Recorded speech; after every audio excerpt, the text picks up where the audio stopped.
సినిమాల ప్రభావం జనాల మీద ఏమాత్రం ఉందో తెలియదు కానీ స్మగ్లర్ల మీద మాత్రం బాగానే ఉంది. అందులోనూ స్మగ్లింగ్ నేపథ్యం ఉన్న సినిమా ప్రభావం అయితే మరీ విపరీతంగా ఉంది.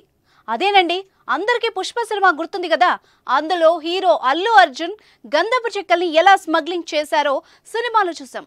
కానీ గంధపు చెక్కల్ని ఇలా కూడా స్మగ్లింగ్ చేయొచ్చు అనే రియల్ సీన్ చూపించారు స్మగ్లర్స్. రీల్ సినిమాలో హీరో పాల ట్యాంకర్ పైన ఒక సీక్రెట్ ప్లేస్ లో గంధపు చెక్కల్ని పెట్టి పోలీసుల కళ్ళు కప్పి ఇతర రాష్ట్రాలకు తరలిస్తాడు. కానీ ఇక్కడ రియల్ స్మగ్లర్స్ ట్రెండ్ మార్చారు. అదెలా అంటారా? గజం కేవలం 15,500 రూపాయలతో 150 గజాల భూమి కేవలం 23 లక్షలు మాత్రమే. పోలీసులు సైతం ఊహించని విధంగా అంబులెన్స్ లో భారీగా గంజాయిని తరలిస్తున్నారు. దీన్ని చూసిన పోలీసులు కూడా నోరెళ్లబెట్టారంటే నమ్మండి. సీన్ కట్ చేస్తే పోలీసులు ఇచ్చిన ట్విస్ట్ కు అడ్డంగా బుక్ అయ్యారు. గంజాయి అక్రమ రవాణా కొత్త పుంతలు దొక్కుతోంది. కొత్తగా అంబులెన్స్లను కూడా వదిలిపెట్టడం లేదు స్మగ్లర్స్. అంబులెన్స్ అయితే పోలీసులు ఆపకుండా వదిలేస్తారని అనుకున్నారేమో, కానీ పోలీసులు ఇచ్చిన ట్విస్ట్ వల్ల అడ్డంగా దొరికిపోయారు. పోలీసులు తెలిపిన వివరాల ప్రకారం తాజాగా ఏపీలోని అల్లూరి సీతారామరాజు జిల్లాలో మరోసారి భారీగా గంజాయి దొరికింది. చింతూరు పోలీస్ డివిజన్లోని మోతుగూడెం పోలీసులు ఆదివారం సాయంత్రం చెక్పోస్ట్ దగ్గర వాహనాలు తనిఖీలు చేపట్టారు.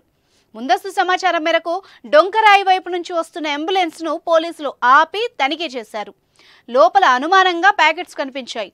బయటకు తీసి చూడగా 500 కిలోల గంజాయిని గుర్తించారు పోలీసులు. ఈ గంజాయిని ఒడిశాలోని గుర్రలూరు గ్రామం నుంచి తీసుకొచ్చి మోతుగూడెం సమీపంలోని అభయారణ్యంలో ఉంచారు. ఆదివారం సాయంత్రం తెలంగాణ రిజిస్ట్రేషన్ కలిగిన రాజస్థాన్కి చెందిన అంబులెన్స్ లో జైపూర్కు తరలిస్తుండగా తనిఖీల్లో పట్టుకున్నామని పోలీసులు చెప్పారు.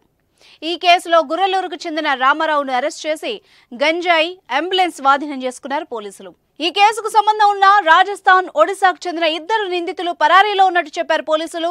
ఏపీలో ఎన్నికలు సమీపిస్తుండగా పోలీస్ స్టేషన్ల పరిధిలోని చెక్ పోస్టుల దగ్గర వాహన తనిఖీలు నిర్వహిస్తున్నారు పోలీసులు. ఈ క్రమంలో గంజాయిపై కూడా ప్రత్యేక దృష్టి సారించారు. పట్టుకున్న గంజాయి విలువ 25 లక్షలు ఉంటుందని పోలీసులు అంచనా వేస్తున్నారు. అయితే వీళ్ల తెలివితేటలకు పోలీసులు కూడా అవాక్కయ్యారు.